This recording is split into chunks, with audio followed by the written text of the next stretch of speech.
Welcome back, everybody, to another episode of Colony Drop, a Gundam podcast. My name is Brian.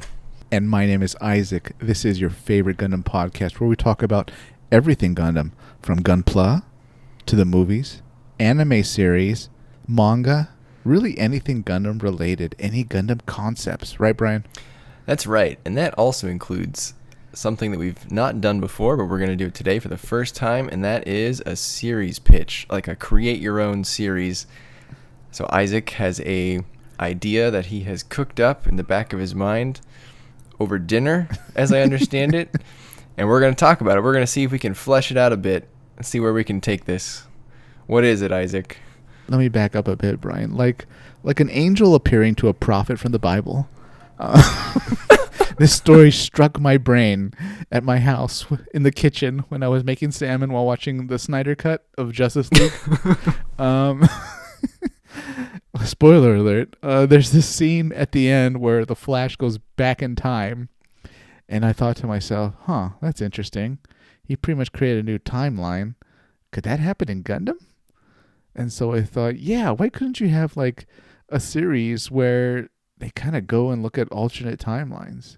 So I thought to myself, that'd be a cool side story idea, something called like Chrono Gundam. So that's about as much as Isaac told me about this idea. I think maybe we traded, one or two other texts on the idea? A couple texts, yeah. Right. Here or there. But my point is, the idea has been ruminating in my mind now for a week, and it's been ruminating in Isaac's mind for a week separately, right? Like, we've not really talked about it. So I'm curious to see where our minds took this idea, if they went in drastically different directions or if they converge in what areas. Interesting. So the first thing I'll say, Isaac, is normally I'm very wary of stories that involve any of the following: time travel, alternate dimensions, going to hell or heaven, bringing characters back from the dead. Oh, you must hate comic things because they do that all the time. Everyone in the comic, everyone in any comic, hero or villain, has been killed and brought back to life multiple times. There's no penalty or danger to death at all. You're 100% correct about that. I think my point is it can go very poorly if it's not handled well. And I think you see that in comics all the time, where maybe some time travel stories are classics, like Age of Apocalypse, but maybe other time travel stories are terrible and people never talk about them again. But I think in this instance I would make an exception, because I think this series, and I don't know how you envision this, but I think this series would be a great 50th anniversary celebration for the Gundam franchise. And it would also be a great way to indirectly adapt Giren's greed to some extent. Ooh. And which makes perfect sense given that you thought of it, since Giren's greed and alternate futures and pasts and what ifs are kind of some of your favorite things. So is that how you see this series? Or I don't know. That's my high level pitch on this series. If you were sitting in Sunrise, I would pitch this as 50th anniversary. We need to see a bunch of different stuff, and relive things in a different way. But yeah, I don't know. Tell us about Chrono Gundam, Isaac. What do you want to accomplish with this series? Give us the pitch here. I'm the Sunrise executive. I'm wearing a suit over here. I got a blank checkbook. And I'm going to write you a number. All right. Well, we'll just say Domo. Thank you for your time. Happy to be here. All right. Chrono Gundam, just kind of the filler name. We'll work out the actual name later. Maybe Chrono Gundam will stick. I don't know. But I would see it more as like a side story that kind of gives us a parade of episodes that show us alternate timelines in the UC. So my idea is it happens in the UC, maybe even during the 1 Year War at some, research part of space. There's going to be a Gundam, a Chrono Gundam, and then an accompanying, Pegasus type ship. Now, what makes them travel through time isn't they don't run across a black hole or anything weird like that, a wormhole, whatever. Instead, we have what is maybe the greatest unobtainium, phlebotinum, whatever, in science fiction, which is the Minovsky particles and Minovsky physics, right? Yep. Whatever we want, Minovsky seems to be able to do, right?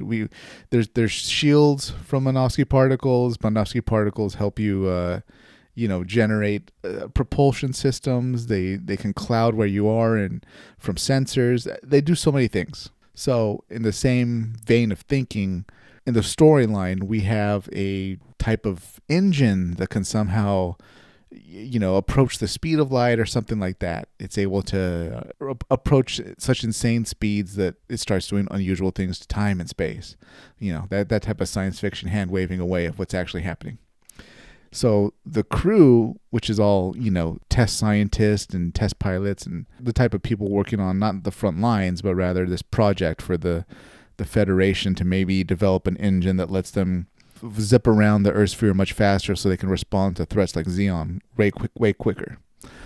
What this does, though, is during a test, maybe things go wrong or horribly right, depending on how you look at it, and the Gundam and the ship move through time into an alternate universes. And I was thinking maybe each episode, every few episodes, they kind of do a jump. Somehow they charge it either with the sun or something like that. But whatever they're doing, it can't be an instant jump. And the overall plot is them trying to get back to their time. So what we see are alternate universes where our favorite characters from the UC and the different factions from the UC, we see them in much different scenarios. Like maybe there's a scenario where Xeon won the 1 year war, so they jump in and Gihren's running the show, and Earth and the colonies are in this horrible eugenics program. It didn't even cross my mind to do Gihren's greed, Gihren's ambition, all those alternate timelines, but that's something we can definitely do. That content really is already there in the game. It wouldn't be too much of a far-fetched idea to do it. We could see, what the Earth sphere would be like with the Titans victorious or being led by a villainous Amuro.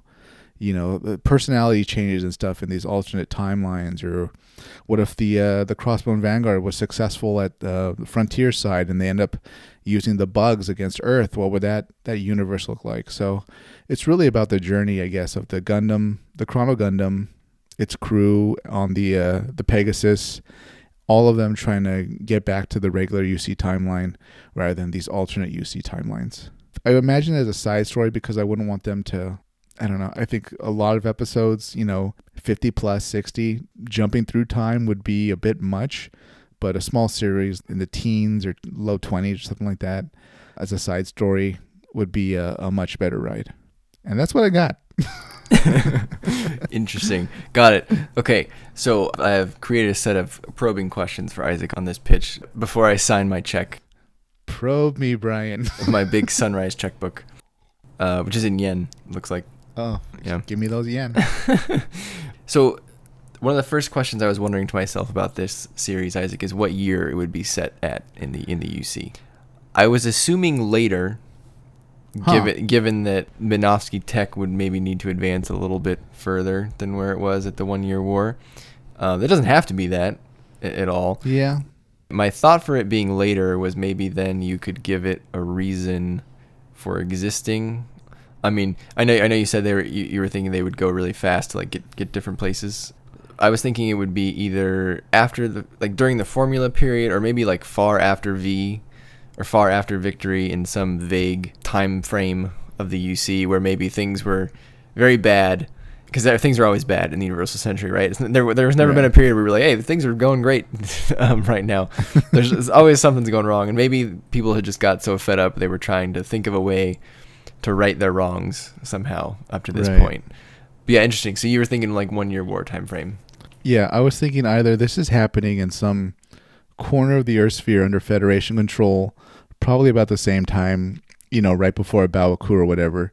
The Federation had this project on the books, and maybe they kind of half forgot about it, or they're like, oh, sure, whatever, faster engines, great, just do whatever you want. Or it takes place after the 1 year war, almost very recently after the 1 year war, because the Federation would be thinking, we got caught with our pants down and we really got it handed to ourselves, right? If one side could do this against our massive armada, what if multiple sides rebel in the future or something like that? We could nip this in the bud using the Federation military if we could really jump the fleet around, in record time. So that's where sort of the impetus of the project came from for creating this much faster engine. But as far as why does the technology exist and all that, I was thinking it would almost be like a fluke, like the engine sort of worked on accident in a way, or worked in a way they didn't really expect. They're expecting it to go, at a rate that's a fraction of the speed of light maybe, so they could just get around the Earth sphere faster. But instead it ends up going maybe in excess of the speed of light. And then that's what causes them to go through time. But, not to jump ahead really, but I imagine the series ending in a way where they kind of counter or solve the grandfather paradox. Like the only way for them to go back to the old timeline is to maybe jump to the old timeline in a way where they can, I guess, battle themselves or destroy their own engine so that they don't have to go through that again. And that would explain why we never see time travel again in Gundam. Oh, yeah, those are all questions I have for you, actually. It would be interesting to get there. So as far as the impetus for traveling through time, accident was one of the things I had listed of potential causes. So I had accident, but I also had, are they motivated to correct something? And maybe it's both. Maybe they do it by accident, right? It happens, they travel. And then they accidentally mess something up in that timeline. And then maybe they jump back and they realize, oh man, we screwed it all up now. And so in order to undo it, they have to keep trying to jump to different points to try to undo it. But it sounds like you were taking more of like a we need to get home approach, more of like a Stargate Universe approach rather than a Avengers Endgame approach. Pretty much, yeah. The series really is kind of it's fan servicey in the purest sense that we're going to be showing them alternate universes. It'll answer your what ifs. What if Zeon won the 1 year war? Well, Gihren would be running the show probably from Earth, and this is how things look, and this is how bad things are getting, etc. So the crew and the cast, they pop in, probably try to survive a while they're recharging their engine, maybe using some type of solar system or something like that, where they actually need to, there's a not a time frame, but There's a top speed using solar power where they can recharge their experimental Minovsky drive, right? Yeah. So no matter what they do, you can't charge it faster. Maybe you can't charge it slower unless the engine's damaged or something like that. But you're kind of stuck in that alternate timeline until the engine's ready to go. So that would explain why they're really just trying to survive for a limited amount of time rather than just, we can hop back anytime we want. That's not going to happen. Yeah, regardless, you would need some reason for the characters to stay in that timeline for the duration of an episode or a few episodes, at least, before they move on, right? Yeah, but I would imagine there's, one or two members of the cast that are some characters that are scientists, and they're able to pretty much reason out that this isn't actually the UC timeline. This is an alternate timeline different than our own. We don't necessarily need to maybe correct things here, and maybe correcting things here might be dangerous, but what we need to do is just focus more on getting home. But of course, that could have some ramifications or repercussions of its own when they inevitably do start, getting in combat with whatever alternate timeline they're in, and maybe before they wink out of like the Zeon victory timeline, since they're maybe the first Pegasus and first Gundam seen in decades or something like that. As they're leaving, it becomes clear that there's going to be a growing resistance to Zeon or something like that. Got it. So one of the reasons why I was thinking that maybe they would be trying to correct the timeline was because if they're just floating out there trying to get home, does that mean they have no control over where they're jumping to? Or why don't they just go home right away, I guess? Yeah, I would think that they're still... They know clearly the engine can move them through time, I guess, but they don't know exactly, how to actually steer so much the ship and the Gundam through time. So it's maybe when they do jump, they'll be within the Earth sphere, but not necessarily where they were previously. Got it. Yeah, sometimes they'll be on Earth or Luna or different sides, things like that. So a little bit more about how the time travel works. So does the Gundam do the time traveling and the ship just travels with the Gundam? Does that mean that the Gundam creates a time travel field of some size that is able to take the ship with it? Or does the Gundam have to dock with the ship? Because I was thinking okay, if it's just the Gundam, then that just means the pilot is going through space or going through through time. So how do you get the whole cast to go, I guess? No, I was thinking in my head, okay, The Federation's got the resources. They clearly wanted two types of experimental drives, right? You need one for ships, but then you also need one for mobile suits. So that's why there's technically two drives that are experimental. Okay. So we got one on the Gundam, of course, because they wouldn't put it on a GM, right? Yeah. Whenever the Federation does anything experimental, they always make their own Gundam. All right. And whenever they do anything experimental with a ship, it's almost always a Pegasus class, right? So that's the reason why there's two ships. They essentially jump together. Maybe they somehow have to link or face each other. But I thought that would be interesting that, well, we need two ships to jump. So in certain situations, or pretty much all situations, there's a limit to how much we can jeopardize the Gundam. You know, we don't belong in this timeline. To an extent, we can't get too involved in whatever factions are fighting over in this alternate timeline. We need to focus more on charging up, surviving, and getting out of here. Yeah, I had thought about that as well. I guess my question was, how much fighting are they looking to do in these different timelines? It doesn't sound like much, right? Because I guess it would boil down to, are they able to repair their drives if they get damaged? You can't go home if your time machine gets broken, which I guess that could be a good like arc, right? Or a good few episodes, right? Where maybe it gets damaged and they have to figure it out. And that's why I was thinking it would be further in the future, because then it would be more dangerous because if you're from UC 350, the technology that you need to repair your drive doesn't necessarily exist in 0079. But that's an interesting idea. Yeah. But I think we're aligned on that they probably wouldn't be looking to do heavy battling unless they were trying to influence something for like an objective. Like, for example, you're not saying they'd go back and just like participate in a battle coup or something. Right, yeah. My vision is not so much that they're not going to fight. There will be combat and stuff, but it'll be much smaller in scope involving them. You know, if ideally what they would want to do if they listen to their science team is try to find a rock to hide behind until the engine recharges, until we learn more and we can jump, hopefully back to our original timeline where we were. Other than that, maybe they'll get pulled into factions fighting and some fleet battles and stuff like that, but they're one ship, so their characters will have enough sense to know our one Pegasus class, our one Gundam, and whatever handful of support GMs or whatever mobile suits we have. We're really not going to overthrow, an Earth sphere under the control of the Crossbone Vanguard. We're really not going to liberate Earth from, Zeon under Giren's tyranny.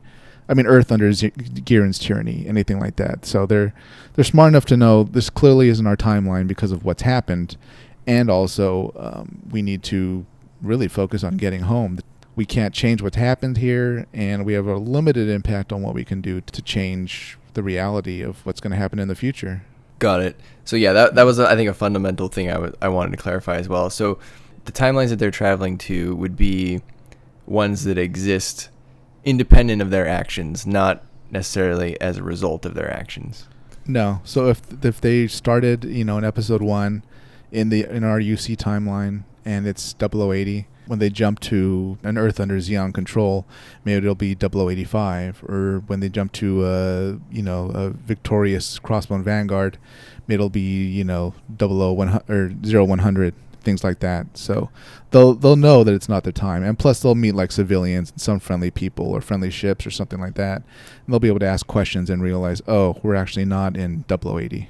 Yeah, one practical thing I was trying to think of like if someone did make this series, and you have this problem either way. So if you set it in 0079, or after 0079, but not too far in the future, say 0080 or I don't know, Zeta era or something, then the Chrono Gundam will do very well against any suits that it encounters in timelines, before it, but it will be terribly outmatched if it travels to the future. So that was something I was trying to think through as well. Yeah, especially you can imagine how a suit from 0080, one that's not necessarily designed for combat, more for testing an engine, how that would perform against, Den and Zons. Right, yep. Maybe even a Gelgoog or something like that. Right, yeah. So, or whatever the Gelgoog would have evolved into. The Mars Zeon Gelgoog, obviously. Oh boy, that awesome looking one. Yeah. Yeah. Or I don't know, Neo Zeongs with legs. Giren's bodyguard unit or something. That's the only change in that timeline, is that like the legs did get attached to the Zeon. And, what if that was all Char needed? It probably was. I mean, who's ever trained with a legless mobile suit? You know, that's not done. At that point, you're just a mobile armor pilot, right? I mean, I guess it was in space, so. Still. So, question on the Chrono Gundam itself. In my mind, this is a sufficiently special Gundam, in that it has like a sufficiently special ability that would give it an excuse to look different maybe than normal Gundams. So I guess I was just curious how you were picturing the Chrono Gundam. So is it like just another UC Gundam evolution? Like if you put it in a lineup with all the UC Gundams, would it fit right in? Or perhaps maybe, and I know you said this was set roughly 1 year war. If it was in the future, maybe perhaps it would look closer to Turn A or have some sort of weird aesthetic to when you look at it to be like, yeah, this clearly does something that's not normal. Or it could look, maybe unfinished or testy. I don't know if you've ever seen pictures of the Narrative Gundam, but the Narrative Gundam is basically like an unfinished new Gundam kind of looking thing. So yeah, I guess, how do you visualize the Chrono Gundam? Well, if it's taking place during the 1 year war or about the end of it, and this was just an experimental kind of side project, I see it more as it looks like maybe a Gundam that was designed to move quickly. So they clearly thought they were making an engine that would start approaching fractions of the speed of light, and this Gundam would have to be, able to take whatever heat was involved with that movement or structural stability. So it's going to look like it was made with UC 1 year war technology and would fit in that part of the lineup, but visually it would look maybe, I guess, like a Go Fast Gundam. It won't have stripes or anything like that, but yeah, it's a Gundam that you'd put at the front of a fleet that'd be rushing from side to side, moving at a fraction of the speed of light or something like that. If it was in the distant future, though, I would want completely to go in a direction closer to Turn A, where this is a very much a redesign from the ground up, centuries in the future or whatever. But yeah, very much a Gundam that at some point the design just took a whole new direction. Yeah, I'm not saying it would need to look exactly like Turn A. I'm just saying if you look, right. I think anyone would agree that if you look at Turn A and you look at everything else, you're like, wow, Turn A is very unique. Yeah. And there's obviously a reason for that, something to give that like effect if someone looks at it and be like, yeah, okay, that's the time travel Gundam. Like I get that one. And I'm not saying it would be like, I remember we were joking that it would be steampunk. I definitely don't want like a steampunk looking Gundam. No offense to like steampunk fans out there. I don't think that would work. But, and then along the same line, will there be a variant that comes in a DeLorean color scheme, or at least has panels that open vertically like a DeLorean? Maybe the cockpit will open like that. It's like a kind of a side hatch. You can enter on the left or the right. I'm kidding. No. That'll be the variant like in the model magazine, Should like the actual like engine schematics, because like a lot of the times in Gundam, at least recently, they always show some type of schematic on the screen, right? Like the engine or the core or something like that, the system. Should that have like a flux capacitor? Yes. Just like a wink, sure. It can be like RX-78 dash some numbers off the DeLorean's license plate or something. Sure. Yeah. Those will appear somewhere. One thing I had a question on was like, what type of time travel would this be? And it sounds like you're envisioning more like the Avengers Endgame style, where there's many timelines that are independent kind of each other, versus like the one timeline approach where whatever you do, it's all one timeline, if that makes sense. So like the end game versus whatever other examples they use in that show, like versus like Tenet or something. Yeah, like or like Hot Tub Time Machine, or Terminator, where there's one timeline, but they keep changing things, even though there's still one timeline and all. Right. Yeah. So you're not in the Terminator world in this. No, this will be very much. We can even have a character. Doctor. I don't know. Dr. Johansson or Dr. Taguchi. Doctor explains it. Yeah, Professor Expository. He'll explain that, the engine, the moment we tested the engine, it kind of proved string theory right. There'll be these alternate parallel universes that, as far as they're concerned, we're the alternate universe. So when we're hopping, we're essentially going to different realities, not any timeline that is singular that we can change and then get back to our timeline and it'll be the same timeline. No, we might as well be jumping into, a world where everybody's skin is purple, or, where space is colored white instead of, black, things like that.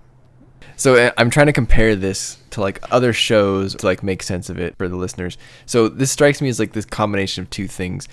One, it's a little bit Stargate Universe, right? Of like the we need to get home type thing. Or you could even say like Star Trek Voyager. Oh, absolutely Voyager. It's a crew on a ship. They got to get home. Yeah. But it's also a little bit of, there was this Marvel comic series from the early to mid 2000s, which is really good, called Exiles. And it was basically this team of heroes that was assembled. They were plucked from different timelines. And the only way they were allowed to go back to their world was to participate on this team for a while. And what this team would do is it would hop from alternate universe to alternate universe, and they were given like a mission to complete, to like fix something there. So I see a little bit of that in this as well, because that's very much the tour aspect, right? So you have the ship on a ship trying to get home plus the tour aspect. So to me, this is Voyager / Stargate Universe meets Marvel's Exiles. Yeah, that's a great comparison. I mean, it's ultimately fan service in the sense we're showing fans, we're going to answer your what if questions, or, alternate victories for each war in the UC timeline. This is what's going to happen. Or this is what would have happened if that other faction won and things went bad for the Federation and the good guys. Or at least, the opposite of what actually happened. So we'll see, Neo Zeon victorious, Zanskar Empire, Crossbone, etc. Maybe like every 2 or 3 episodes they jump, 3 to 4, something like that. I don't want them to stay in a timeline, too long. There's not much reason for them to stay, since they need to just charge and keep hopping to get home. It's really, a tour bus type event, really. You drive through, you look around, and then you move on as far as viewers and the audience. There's definitely something to be said about brevity, right? You don't want to overstay your welcome. So like 1 episode per timeline seems like a good pace to be the general episode. I mean, maybe there's a few longer stories here and there that go 3 episodes or something. But I think that would work for like a 26 episode show. 50 is probably a lot for this. No, I mean, you'd have to create a lot of timelines for that. I kind of want like a timeline per conflict, if that makes sense. There might not be a need to do 20 alternate Zeon victories, right? Right. What would Zeon be like under Garma? What would Zeon be like under Cecily? What would Zeon be like under Dozel? What would Zeon be like under Gihren? What would Zeon be under Sastro? What would Zeon be like under Dagwind if all the kids died and it would just, it's like, okay, at a certain point, it's like, all right, we get it. Zeon won and things were bad. Like, no, we'll just have it under Gihren and things will be bad. What about Crossbone? Well, what if Cecily was in charge? Like, no. What if Carozo? No. What if Dorel? No. What if just Meitzer? He's like, okay, we'll just have a general Crossbone victory, probably under Meitzer and Cecily. Cecily went bad.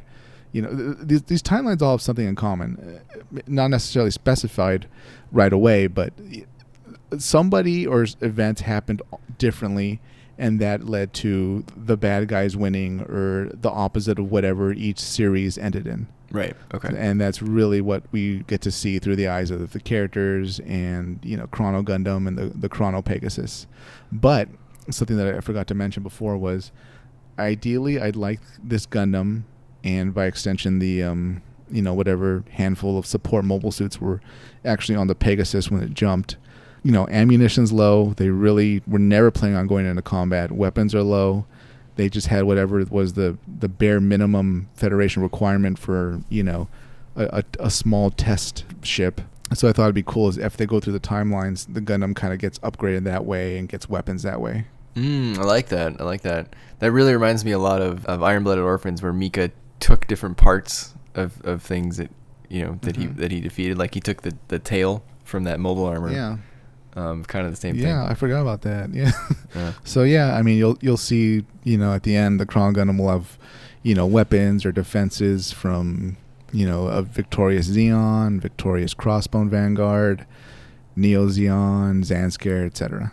Yeah, that'd be cool if it brought home some like historically significant weapons, right? Like maybe it grabbed like the original Gundam's beam rifle or one of its beam sabers or something like that.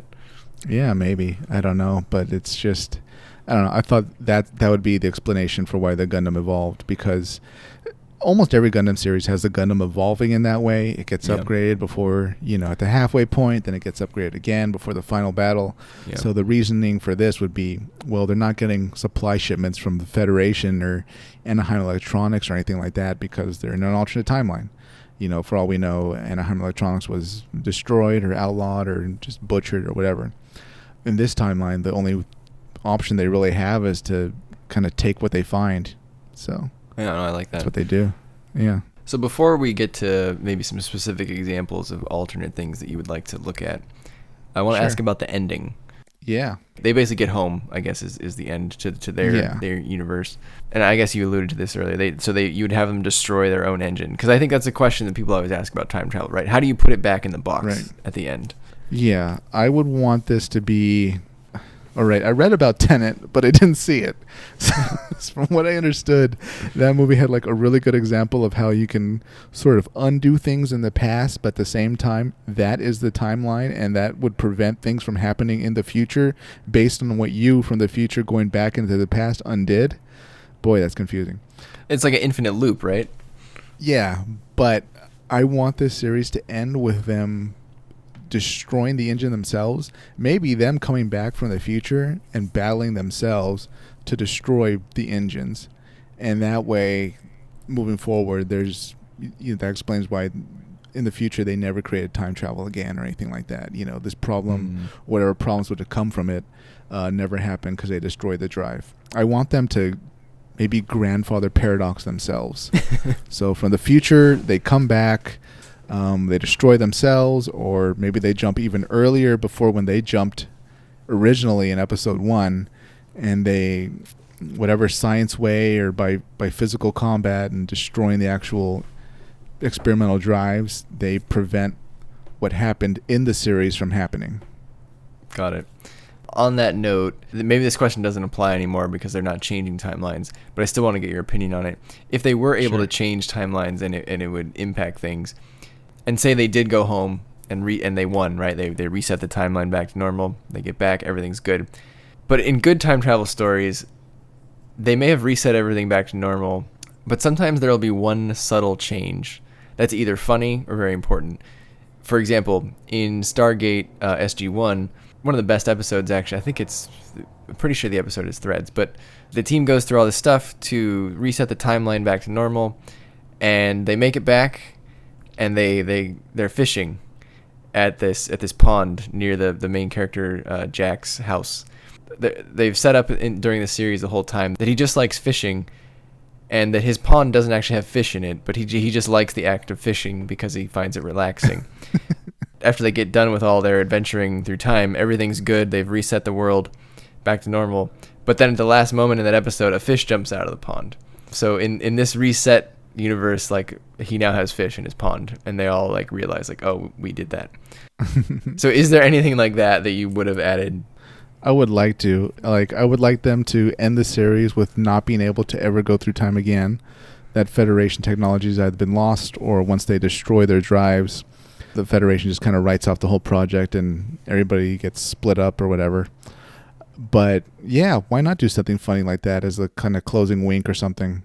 Yeah, I think it'd be funny. Yeah, I'm not sure what would it be though? Yeah, it could be, a simple change in a logo or something, something. It'd have to be very subtle, right? You don't want to. Yeah. You want this to be a tour, not like a huge mark on UC history, right? I mean, you're kind of going in a circle here. Yeah. So last question about the end, and maybe this would be for the sequel, but maybe there's like a sequel? Oh God. Maybe this question doesn't apply either. But if you're blowing it up, but maybe they get my question was, will this be able to hop to other universes, like after Colony or Cosmic Era? Like maybe they get an upgrade at the end of the series, or maybe they do put it back in the box, but turns out there's another one, right? And maybe it goes faster, and you end with a stinger of something shocking happening, and like maybe the new crew jumps and they end up in the Cosmic Era, for example, and they end up at the Battle of Yakindue, and instead of Kira leading the charge against Genesis, he's in a Black Freedom guarding Genesis, and it hits the Earth or something when it fires, So did you ever consider Wow. that this would go to, I don't want to call it an alternate timeline because that's what we've been saying this whole Non-UC time, timelines. but non-UC timelines, yeah. Yeah, I did, but I thought to myself, well, at that point, it's not so much we're jumping, alternate realities within UC, which is the most kind of grounded of the Gundam universes, Yeah. Gundam timelines, but we would be jumping really to not even alternate universes, just completely different realities at that point. Yeah. Where there's not even Minovsky particles in some of them, and so at first I thought no, but if there was a sequel that did that, and it was like the starting point was the UC, I think it'd be funny or cool if like it was about Zeon stealing maybe the second Chrono Gundam and Chrono Pegasus. So these Zeon remnant forces steal it. Maybe there's some Federation people on board that they kind of, take hostage and like, all right, you got to show us how this stuff works, and boot it up so we can undo the 1 year war defeat. And they jump, and then at the end of episode 1, they're in the middle of a mobile fight in Mobile Fighter G Gundam. The poor Zaku would get trashed. Probably, yeah, but I don't know. At that point, maybe they don't have Zaku's or something like that. Those poor Zeon remnants. Yeah. I mean, it's kind of the most logical thing for the Zeon remnants to do, right? If they even got like the tiniest bit of intel that there was some type of time travel device or something like that, they would really want to undo the 1 year war when they were at the peak of their power. Yeah. They never again really got forces on Earth in the same way. Or maybe they would try to bring something back with them to help them in the 1 year war. That'd be funny. Very interesting. Maybe, or at least information or something. But by that point, I don't think the team that would be able to infiltrate Chrono Gundam Mark II and Chrono Pegasus Mark II would necessarily have like the cream of the crop stuff or a ton of stuff. Yeah, that's true. Whoever's running Neo Zeon at that time probably has a fleet, and they're doing something wacky again, like dropping an asteroid or battling it out again with another Federation fleet. So this little special team didn't really get much, I would imagine. Or maybe it would be like a joke. Like the Zeon forces are the Zeon remnant forces are so inept that they die like in their first jump. And then in the UC timeline, there's like some Federation guards who are like, hey, wasn't there a mothballed Mark II Chrono Gundam here or something like that? I guess they moved it. They're like, oh well. It'll work itself out. Yeah, somebody will find it. So what are some specific examples? I know we had talked, so you mentioned a villainous Amuro. I think that would be terrifying. Yeah, I think that would be one of the most interesting alternate timelines where the Chrono Gundam characters, they jump and, maybe they recognize Federation and Titans, and they're like, oh god, we're saved. I think we're home. And then maybe on the screen pops, an Admiral or Commander Amuro of the Titans. So we instantly know as viewers that oh shit, this is horrifying, Yeah, something bad happened here. Yeah, and it's not Amuro in deep cover. He quickly spouts off that are you guys filthy space noids or something like that, or prepare to be boarded or something like that. Right. Yeah, it becomes very clear that I think that Amuro, something happened. Maybe Frau Bo was killed, or his Temray, something traumatic happened where Amuro did almost a complete 180, and he's pro-Earth to the point of being either replacing Paptimus, or maybe he's Jamatov's new right-hand man, something like that. On the flip side, I would like that alternate Zeta timeline to also show other characters that are different, like a Basque that's very brotherly and funny and a really kind of a friendly guy. Maybe he's leading part of the resistance against the Titans. Maybe he's even part of Karaba or something like that. Yeah. A bright Noah that like is the captain of Amuro's ship or something like that, and he's he's really sadistic or something like that. He enjoys the chance that gas colonies or fire the now completely nearly invincible Grips laser. Things like that. So maybe Amuro and Bright are the only survivors of the White Base crew or something. Maybe they lost everyone, and and it pushed them into a more extreme position. Yeah, or this Amuro just let the new type abilities just get to his head, and maybe Frau Bo got killed horribly in front of him or something like that by Zeon, and now all the Zeon are bad. Not all space noids are bad, and right. He jumped at the chance to join the Titans to really rein in space noids and put them in their place. Yeah, maybe Temray tried to cyber enhance him.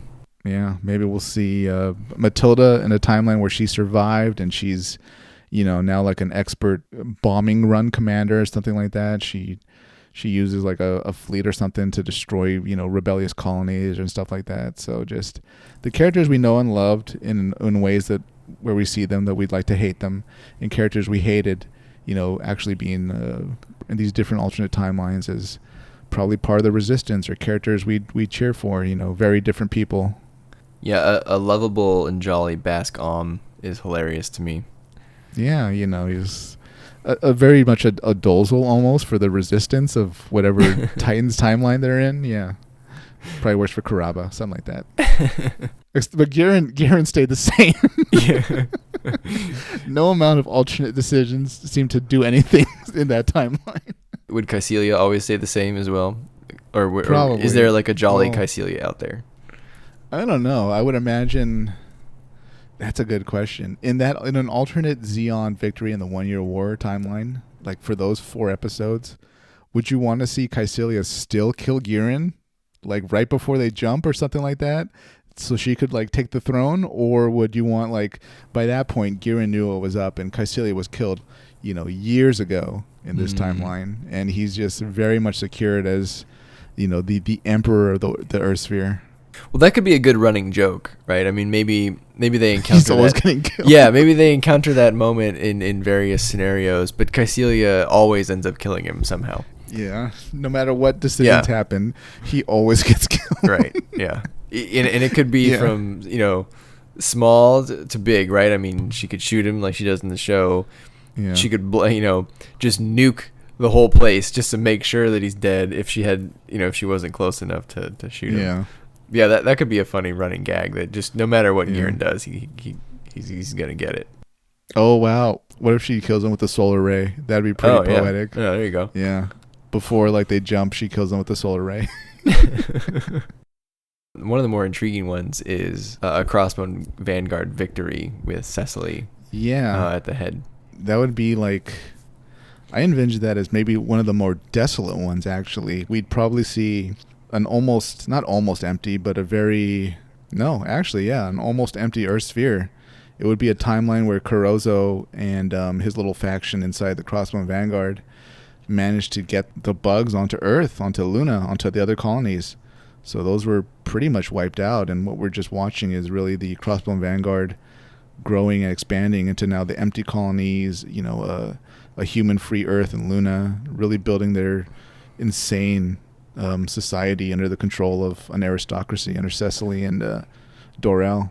Yeah, but maybe I would imagine, the sort of heroes in that timeline might be led by Zabine, who's running sort of an internal resistance or something like that, because he really didn't seem to be going along with the program any more than he needed to.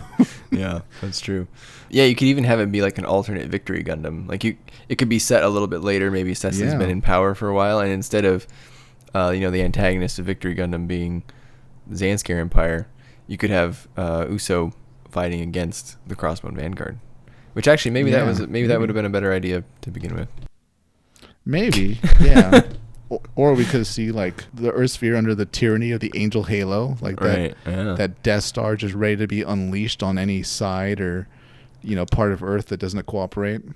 I was trying to think of like, what is the game over, right? If they travel all the way to the end, what do they see?